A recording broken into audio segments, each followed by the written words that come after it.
10 चीज़ों के बगैर दुरुस्त नहीं हो सकती। वो 10 चीज़ें क्या हैं?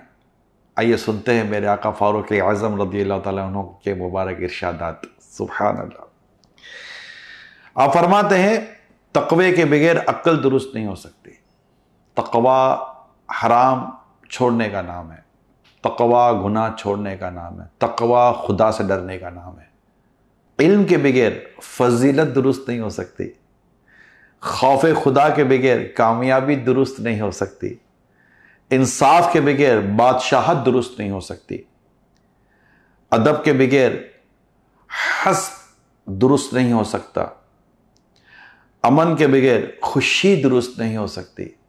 मालदारी के बगैर सखावत दुरुस्त नहीं हो सकती। कनाअत के बगैर फ़क्र दुरुस्त नहीं हो सकता।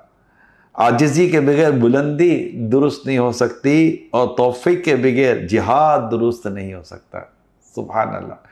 फैज़ान फारूक आज़म जारी रहेगा इंशाअल्लाह अज़्ज़ व जल।